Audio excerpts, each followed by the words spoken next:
एक चीज होती है जिसको कहते हैं कॉर्पोरेट गवर्नेंस। कॉर्पोरेट गवर्नेंस क्या कहता है कि कंपनी को सही टाइम पे अपनी क्वार्टरली रिपोर्ट फाइल करनी चाहिए, कंपनी को हर चीज प्रॉपर्ली जो भी रेगुलेटरी अथॉरिटी उसको रिपोर्ट करनी चाहिए। क्रिप्टो करेंसीज जो भी है मार्केट में, क्या ये करती है? अब रिलायंस में मान लो एक बात करते, रिलायंस इंडस्ट्रीज में ये 2000 का स्टॉक 2500 का हो जाएगा, चलो मान लो अफवाह के ही बेसिस पे करते, लेकिन कुछ वैल्यू तो थी। यहाँ तो कोई वैल्यू ही नहीं है। बनाने वाला नागा मुत्तू कौन था, क्या नाम था, मुझे नहीं पता, लेकिन यार असली नाम तो वो भी नहीं है, जिसने बनाया पता नहीं है। यहाँ पे आपकी क्रिप्टोज में कोई फंडामेंटल्स नहीं है। अगर इंटरनेट खत्म हो जाए हमेशा के लिए, तब भी बैंक आपका पैसा वापस करेगा। बैंक में है पैसा, भले ऑनलाइन आज को आपको दिखता है, लेकिन वो बैंक के पास है पैसा। लेकिन क्रिप्टो का क्या?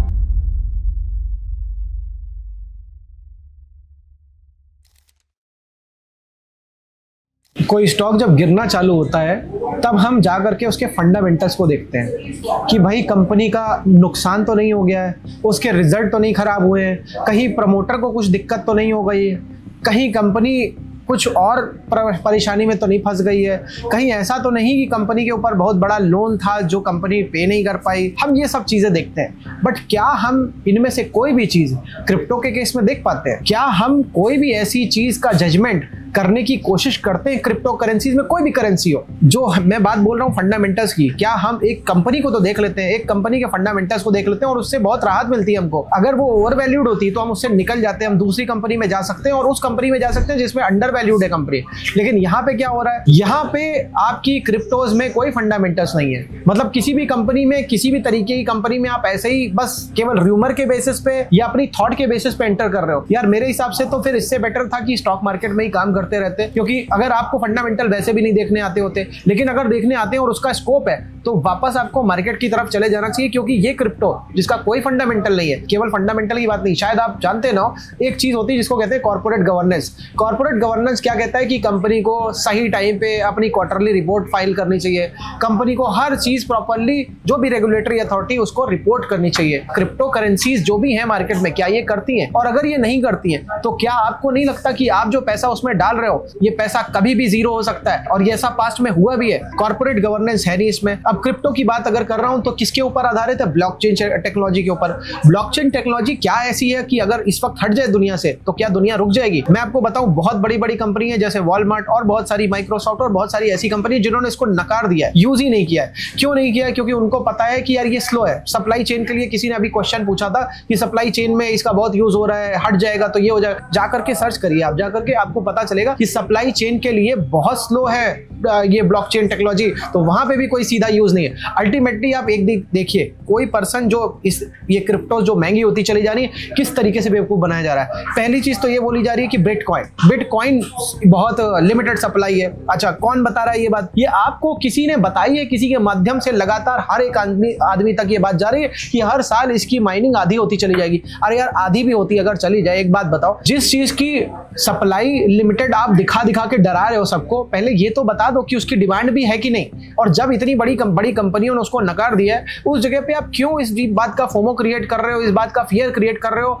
कि वो लिमिटेड क्वांटिटी की? अरे यार उस लिमिटेड चीज का क्या मतलब है जिसका यूज कोई करेगा ही नहीं या करना भी नहीं चाहता, या जिसके हट जाने से, चले जाने से कोई फर्क नहीं पड़ने वाला। अच्छा, एक और चीज है, लिमिटेशन का फियर दिखा के उसके फ्यूचर भी लॉन्च कर दिए गए, उसके ऑप्शंस भी लॉन्च कर दिए गए। 25,000 क्रिप्टो करेंसीज आज की तारीख में हो चुकी हैं और जिनमें से कई सारी तो बिटकॉइन के ही नाम पे हैं। अब मैं आपको एक एग्जांपल बताता हूं, कोई स्टॉक अगर हो जिसकी लिमिटेड क्वांटिटी है, हर एक स्टॉक की लिमिटेड क्वांटिटी होती है, आप जाकर के देखो उस लिमिटेड क्वांटिटी की वजह से क्या उसका स्टॉक स्काई रॉकेट हो जाता है। लेकिन यहाँ पे कुछ ज्यादा चीजें ऐसी सर्कुलेट कर दी गई हैं कि हर आदमी ऐसे उसका ज्ञाता बना हुआ है, दादा बाबा बना हुआ है, ज्ञानी बना हुआ है, ऋषि मुनि बना हुआ है कि क्रिप्टो की तो इतनी क्वांटिटी है, अगले साल जो है इसकी और कम हो जाएगी, माइनिंग और कम हो जाएगी। अरे मेरे भाई, माइनिंग कम भी हो जाए या तुम क्या चाहते हो? वो 1 करोड़ का हो जाए, 2 करोड़ का हो जाए, 100 करोड़ का हो जाए, 1 अरब का हो जाए, जो हो जाए, मगर पॉइंट समझो यार, वो क्या, आप सोचो कि वो क्या उसकी कीमत थी और क्या हो गई है। बनाने वाला नागा मुत्तू कौन था, क्या नाम था, मुझे नहीं पता, लेकिन यार असली नाम तो वो भी नहीं है, जिसने बनाया पता नहीं है। ट्रंप आकर के उसको पंप करने की कोशिश करने लग जाता है क्योंकि उसका स्वार्थ निहित है उसमें, खुद उसमें इन्वेस्टेड है। उसके साथ में किताब लिखी थी, कौन नाम था उसका? Robert Kiyosaki. ट्रंप और रॉबर्ट कियोसाकी ने एक किताब लिखी थी पास में, आपको हम अमीर बनाना चाहते हैं, लो बना दिया। रॉबर्ट कियोसाकी भी बार बार क्या बोलते हैं, crypto is a gold, crypto is a gold, और आपको माइनिंग जैसा वर्ड साथ में दे दिया। तो माइनिंग किसकी होती है, गोल्ड की होती है, हीरे की होती है, चांदी की होती है, वही जोड़ने की कोशिश करी जा रही है। अरे यार आप समझो तो एक बात बड़ी सिंपल लॉजिकल यार, जो चीज हवा में है उसका क्या लॉजिक है, जो आदमी उसको बनाने वाला है क्या उसकी वो 10,000 quantity, 10 million quantity, 10 crore quantity क्या फिर से नहीं बना सकता है? वो जब चाहेगा बना देगा। मतलब एक तरीके से ट्रिगर, सारा रिमोट कंट्रोल उस आदमी के हाथ में, और आप उसको जाकर के खरीद रहे हो। 1 मिलियन की हो गई कि 10 करोड़ की हो गई, क्रिप्टो इससे मतलब नहीं है। इस बात से मतलब है कि वो सारा क्वांटिटी का कंट्रोल उसके हाथ में है। क्या आप गिन सकते हो? मुझको पहले इस वीडियो के नीचे कमेंट करके बताओ, क्या आप क्रिप्टो की क्वांटिटी को गिन सकते हो? या आप किसी स्क्रीन में कहीं पे लिखा होगा कि इतनी क्वांटिटी है क्रिप्टो की आज की तारीख में, उसको वैलिड मान लोगे? जहां गवर्नेंस तक नहीं है, कोई गवर्नमेंट अथॉरिटी का उसके ऊपर कंट्रोल तक नहीं है। आपको बड़े बड़े ये जेपी मॉर्गन या ये कुछ ऐसे बड़े बड़े बैंक्स दिखते हैं कि इनका उसमें स्टेक है, इसलिए आपको भरोसा आ जाता है। यार जिस दिन वो बर्बाद होगा, वो क्रिप्टो जो भी है, जितनी भी करेंसी है, अगर बर्बाद होंगी, उनका तो छोटा सा पोर्टफोलियो का अमाउंट जाएगा, आपकी तो सारी जमा पूंजी चली जाएगी। तो क्या आपने इस बारे में विचार किया? और कहीं ऐसा डंप और पंप करने वाले वो लोग खुद तो नहीं है जो दिखा रहे कि देखो हमारी तो स्टेक है इसमें। अरे भाई तुम्हारी स्टेक है, लेकिन उसकी लिमिटेशन भी तो नहीं है। आपको क्या पता है कितनी परसेंटेज? कंपनी की 100% स्टेक होती है इक्विटी की, आप फूक फूक करके कदम रखते हो। प्रमोटर की स्टेक 73% है कि नहीं, 75% है कि नहीं, ये करते हो ना? ये क्रिप्टो में क्यों नहीं करते? और आपको ये तक नहीं पता उसको बनाने वाला कौन है। और आज की तारीख में तो बहुत सारे पता नहीं कौन से मीम कॉइन, अरे मजाक बना रखा है यार।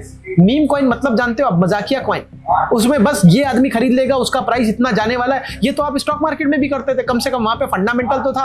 आप रिलायंस में मान लो एक बात करते, रिलायंस इंडस्ट्रीज में ये 2000 का स्टॉक 2500 का हो जाएगा, चलो मान लो अफवाह के बेसिस पे करते, लेकिन कुछ वैल्यू तो थी।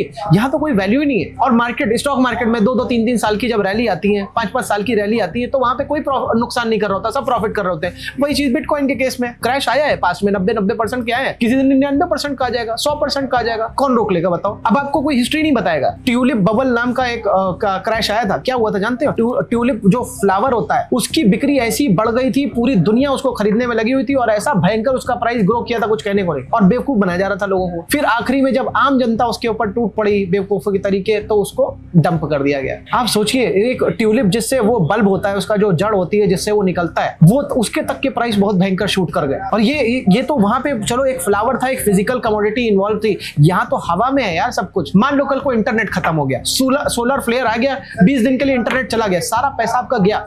कम से कम बैंक्स में हमारा पैसा फिजिकल रूप में सुरक्षित तो रहता है, या रहता था। मान लो आज की तारीख में इंटरनेट बैंकिंग हुई तो उस तरीके से काउंटिंग नहीं हो रही, लेकिन पॉइंट समझिए कि वो पैसा है बैंक के पास में। अगर इंटरनेट खत्म हो जाए हमेशा के लिए, तब भी बैंक आपका पैसा वापस करेगा।